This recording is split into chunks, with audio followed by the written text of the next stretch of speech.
अस्सलाम वालेकुम। आज हम करेंगे थ्योरम चैप्टर 12। हम थ्योरम स्टार्ट करेंगे। थ्योरम से पहले कुछ बेसिक कॉन्सेप्ट हैं, कुछ की पॉइंट्स हैं, वो आप लोगों को थोड़ा सा समझ आना चाहिए। जैसे कि लाइन किसे बोलते हैं? लाइन बोलते हैं जिसका कोई एंड पॉइंट नहीं होता, ज़ीरो एंड पॉइंट। दोनों डायरेक्शन में हम एरोज लगाते हैं, एरो हेड इस तरह से। इसका कोई एंड पॉइंट नहीं होता। जब भी कोई ऑब्जेक्टिव आए, a line has zero end point, मतलब दोनों तरफ डायरेक्शन में हॉरिजॉन्टल भी लिखते हैं, इसकी कोई भी डायरेक्शन हो सकती है, लेकिन दोनों तरफ होती है ऑपोजिट में। एरो हेड दोनों साइड पे आता है। सेकेंड है लाइन सेगमेंट। सेगमेंट इसी का टुकड़ा, हिस्सा, पार्ट होता है।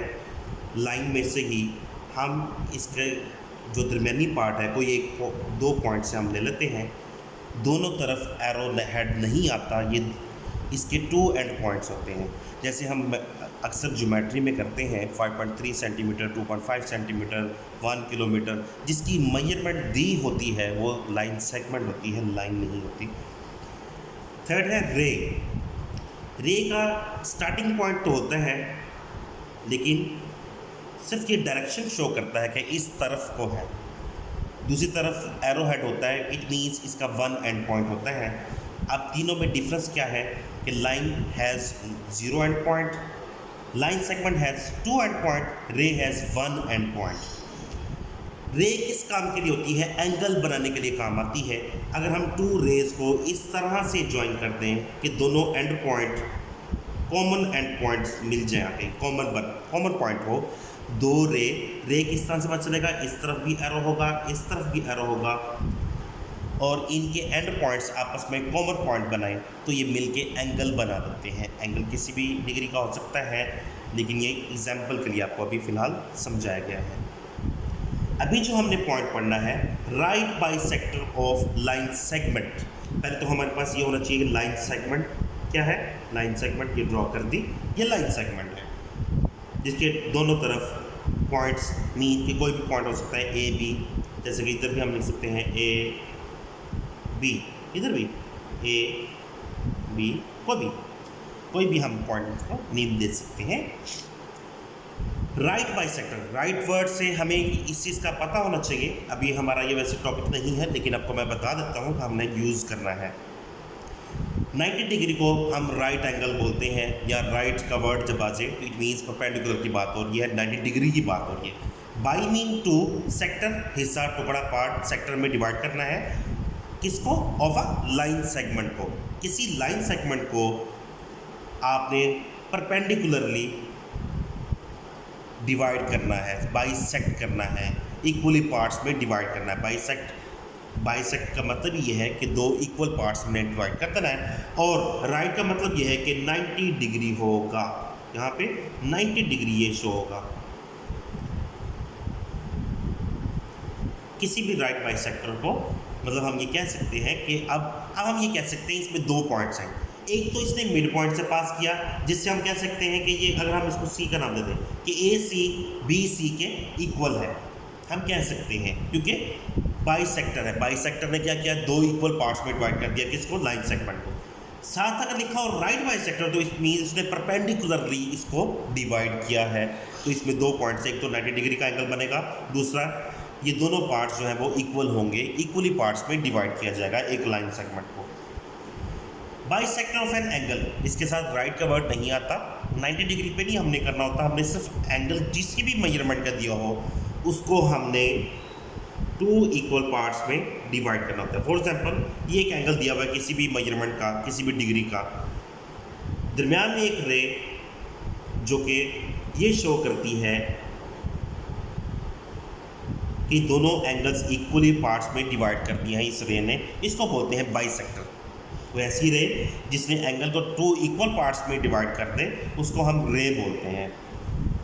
और रे ने दो इक्वल पार्ट्स में इसको डिवाइड कर दिया है, हम उसे बोलते हैं बाइसेक्टर ऑफ एन एंगल। और ऐसी रे जो कि दो इक्वल पार्ट्स में डिवाइड कर दे एंगल को, उससे हम बाइसेक्टर बोलते हैं एंगल का। अब दो पॉइंट्स और हमने पढ़ने हैं, कॉन्करेंट एंड कॉन्ग्रुएंट। कॉन्करेंट का वर्ड हमेशा तब यूज़ होता है जब हम किसी भी एक ट्राइंगल, एक रेक्टेंगल की इंटरनल पार्ट्स की बात कर रहे होते हैं, तो हम उसे कॉन्करेंट बोलते हैं। लेकिन जब हम कंपैरिजन के साथ बात करें, कंपैरिजन के साथ एक ट्राइंगल का दूसरी ट्राइंगल के साथ वो कैसे? अगर हम दो ट्राइंगल का कंपैरिजन फॉर एग्जांपल हम कर रहे हैं, जो अगर एक ट्राइंगल की हम बेस यूज़ करें, ये बेस होती है, तो दूसरी ट्राइंगल फॉर करेंगे, एक दूसरी ट्राइंगल है, हमने इसकी बेस इस बेस के साथ कंपैरिजन में हम कहते हैं कि इक्वल है, इसका हाइपोटेनस इस हाइपोटेनस के साथ इक्वल है, इसका परपेंडिकुलर इस परपेंडिकुलर के साथ इक्वल है, और ये एंगल इस एंगल के इक्वल है करॉस्पॉन्डिंग में, ये एंगल इस एंगल के और ये एंगल इस एंगल के इक्वल है। करॉस्पॉन्डिंग में हम चेक करते होते हैं कि करॉस्पॉन्डिंग में जो सेम साइड और यहाँ सेम एंगल प्लेस पे आ रहे हैं वो इक्वल है, तो हम उससे बोलते हैं कॉन्ग्रुएंट। और जब भी हम कॉन्ग्रुएंट किसी भी कंपैरिजन में, फर्स्ट करें हम ट्राइंगल की बात कर रहे हैं तो ट्राइंगल पे ही रहते हैं, ट्राइंगल में अगर हम कंपैरिजन चेक कर रहे हैं कॉन्ग्रुएंट के लिए, तो फिर हम कंपोनेंट्स देखते हैं। ट्राइंगल के कितने कंपोनेंट्स होते हैं? 6 कंपोनेंट्स होते हैं, 3 साइड्स होती हैं एंड 3 एंगल्स होते हैं। इन टोटल 6 में से एनी 3 हमने क्रॉसपॉन्डिंग में प्रूव करने होते हैं कि कौन से 3 इक्वल हैं।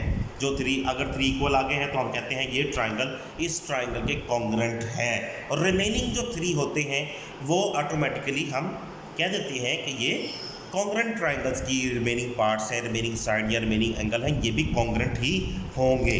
अब हम थ्योरम की बात करते हैं। थ्योरम की स्टेटमेंट है, any point on the right bisector of a line segment is equidistant from its and points. Statement में 2 पार्ट्स होते हैं, हम खुद उसको डिवाइड कर लेते हैं। स्टेटमेंट एक ट्रूली प्रूफ होता है, लेकिन हमने इसे प्रूव करना होता है। रॉन्ग स्टेटमेंट नहीं होती कि हमने इसको चेक करना कि ये स्टेटमेंट ऐसा होता है या नहीं होता। स्टेटमेंट ट्रू ही होती है, हमने इसको बस वेरीफाई या प्रूव करना होता है कि ये ऐसे है। अब इसमें 2 पार्ट्स में हम इसको डिवाइड करते होते हैं कि पहला वाला पार्ट उसने गिवन में दिया होता है कि फर्स्ट वाला कि ये बस है, और दूसरा अगर ये पार्ट ऐसे है तो दूसरा चीज़ ऐसे होगी, वो हमने प्रूव करनी थी। जैसे इसमें दिया हुआ है एनी पॉइंट, कोई भी पॉइंट है on the right bisector, right bisector पे कोई पॉइंट है। अगर कोई राइट बाइसेक्टर का वर्ड आ गया, इट मीन्स उसने किसी लाइन सेगमेंट को 2 इक्वल पार्ट्स में डिवाइड किया है और एंगल बनाया है 90 डिग्री, तभी उसका नाम पड़ा है राइट बाइसेक्टर। ये है राइट बाइसेक्टर। अगर इसने किसी लाइन सेगमेंट को 2 इक्वल पार्ट्स में डिवाइड किया है, ये है लाइन सेगमेंट ए बी, इसको उसने 2 इक्वल पार्ट्स में डिवाइड कर दिया, ये हमारे पास गिवन है कि कोई पॉइंट है राइट बाइसेक्टर पे, ये पॉइंट आ गया, एक बाइसेक्टर पे कोई पॉइंट था, ठीक है जी। ऑफ अ लाइन सेगमेंट का बाइसेक्टर है, जिसके ऊपर हम कहीं पे भी कोई पॉइंट डालेंगे, ये पॉइंट ले लिया, इसको हमने पी कह दिया। आगे कहते हैं प्रूव करें is equidistant from its and point. It's and point का मतलब है कि इस लाइन सेगमेंट के एंड पॉइंट के साथ इस पॉइंट का डिस्टेंस जो है वो इक्वल है, यहाँ से यहाँ तक, यहाँ से यहाँ तक। स्टेटमेंट को हम देखते हैं। स्टार्ट में उसने कहा any point on the right bisector, हमने उसी को ही लिखा अ लाइन LM। और याद रखिएगा जब भी हम किसी भी साइड की मेजरमेंट्स लिखते हैं उस पर ऊपर लाइन सेगमेंट, लाइन या रे का सिंबल ज़रूर यूज़ करते हैं, लेकिन जब वर्ड आ जाए अ लाइन का वर्ड आ गया तो इसके ऊपर सिंबल लिखने की ज़रूरत नहीं। Intersect the line segment AB, जब इसमें लाइन सेगमेंट का वर्ड आ गया तो इसके ऊपर भी सिंबल की ज़रूरत नहीं रही। एट द पॉइंट C, हमने अभी बताया कि एक राइट बाइसेक्टर का काम ये है कि लाइन सेगमेंट को 2 इक्वल पार्ट्स में डिवाइड कर देना और उसमें एंगल 90 डिग्री बनाना। 2 पॉइंट्स होते हैं इसमें, क्योंकि इसमें राइट का वर्ड आ जाता है। तो क्या है, ये एक लाइन LM हमने यूज़ की है, जिसको हमने कहा कि ये बाइसेक्टर असल में एक लाइन सेगमेंट का। इसी के ऊपर उसने कहा कि ये इंटरसेक्ट कर रहा है लाइन सेगमेंट को AB को एट पॉइंट C, जहाँ पे एंगल 90 डिग्री बन रहा है। सच दैट LM परपेंडिकुलर, ये परपेंडिकुलर का सिंबल है, AB का परपेंडिकुलर है, जिसकी वजह से हम कह सकते हैं कि राइट बाइसेक्टर में आपको मैंने कहा कि 2 पॉइंट्स बनते हैं, एक तो इक्वल पार्ट्स और उसका दूसरा उसमें 90 डिग्री। तो इक्वल पार्ट्स ये है AC इक्वल टू BC, ये इक्वल पार्ट्स हैं। हम लिख सकते हैं कि ये भी हमारे पास गिवन में है कि AC जो है वो BC के इक्वल है। और सेकंड, पहली हेडिंग हमारी होगी गिवन, सेकंड है टू प्रूव हमने क्या करना है। उसने कहा था is equidistant from its and point, कि P से लेके A तक, P से लेके B तक दोनों ही कॉन्ग्रुएंट हैं। ये ऊपर लाइन सेगमेंट आप देख रहे हैं मैंने लगाए हुए हैं, PA कॉन्ग्रुएंट का ये सिंपल है, कॉन्ग्रुएंट टू PB।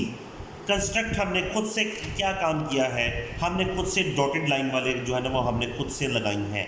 P से ज्वाइन कर दिया A तक, P to join B।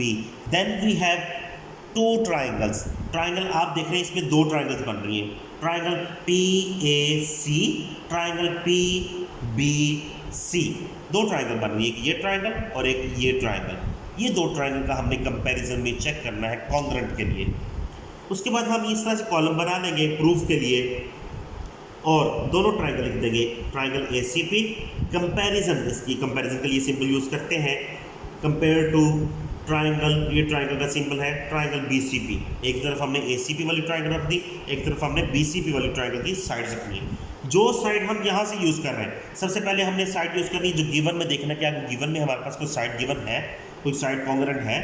AC हमारे पास BC के साथ इक्वल है, AC इक्वल टू BC। ये हमने लिख दिया कि ये हमारे पास गिवन में है, रीज़न साथ में लिखेंगे, यहाँ पे स्टेटमेंट, यहाँ पे उसी की रीज़न कि AC कॉन्ग्रुएंट है BC के, ये हमारे पास गिवन में मौजूद था, ये रीज़न है। सेकेंड, हमने कहा कि एंगल भी 90 डिग्री का बनाता है, right bisector, it means angle ACP angle BCP। याद रखिएगा एंगल को हमेशा दरमियान में लिखते हैं, ये जैसे ये C, दोनों तरफ C बन रहा है, C दरमियान में है, बाकी ये टू आर्म्स होती हैं, दोनों लिखी होती है, एंगल दरमियान में होता है। आर्म्स इसकी हम ये यूज़ करते हैं A और B, इसलिए एंगल ACP, इधर से एंगल BCP, ये दोनों इक्वल है। ये भी असल में गिवन में आता है कि PC परपेंडिकुलर टू AB है, इसलिए राइट बाइसेक्टर था कि PC जो है वो राइट बाइसेक्टर है AB का, इसलिए 90 डिग्री इसमें बना रहा है। तो बोथ एंगल जो है वो इक्वल होंगे किस पे, 90 डिग्री पे। अब आप देखें कि PC परपेंडिकुलर जो साइड है वो ट्राइंगल ACP की भी है, ट्राइंगल BCP की भी है, दोनों में एक ही PC है, ये P और ये C, PC इस ट्राइंगल की परपेंडिकुलर भी है, इस ट्राइंगल भी है, इट मीन्स ये कॉमन है दोनों साइड पे और ये इक्वल ही होगा, ये हमने लिख दिया PC कॉन्ग्रुएंट टू PC, ये कॉमन है। फिर अभी हमने कहा कि ट्राइंगल के 6 कंपोनेंट्स होते हैं, एनी 3 प्रूफ कर रहे थे, 3 हमने प्रूफ कर लिए हैं, एक साइड है, एक एंगल है, फिर एक साइड है। तो हम ये लिख देंगे triangle congruent, triangle ACP congruent to triangle BCP। Reason इसकी यही होगी, side angle side postulate. Postulate किसे बोलते हैं, दो ऐसी ट्राइंगल कंपैरिजन में हम कॉन्ग्रुएंट प्रूफ कर लें जिसकी दो साइड और एक एंगल हो और एंगल बनता हो 90 डिग्री का, उसको बोलते हैं पास्टुलेट। जब ये ट्राइंगल कॉन्ग्रुएंट प्रूफ हो चुकी है और बाकी रिमेनिंग जो 3 पार्ट्स बचे जिसमें एक साइड और 2 एंगल बचे हैं वो भी इक्वल ही होंगे, क्योंकि हमने ट्राइंगल प्रूफ कर ली कि ये कॉन्ग्रुएंट है। रिमेनिंग भी आपको मैंने बताया था, रिमेनिंग भी ऑटोमेटिकली कॉन्ग्रुएंट ही होते हैं। जैसे हमें रिक्वायर था प्रूफ में PA कॉन्ग्रुएंट टू PB, ये रिक्वायर था, तो ये हम लिख सकते हैं hence proof that PA congruent to PB। क्यों प्रूफ कर दिया हमने, कैसे कि क्रॉसपॉन्डिंग साइड है, PA अगर इसकी हाइपोटेनस है तो PB इसकी हाइपोटेनस है, ये दोनों भी उसने कहा इक्वल होंगे क्योंकि हम ट्राइंगल प्रूफ कर चुके हैं कि ये कॉन्ग्रुएंट है। तो हम रीजन में लिखेंगे corresponding sides of congruent triangles. ये था हमारा आज का थ्योरम। किसी को ना समझ आए तो वो काइंडली बता दे, अगेन समझा दिया जाएगा। Thank you so much.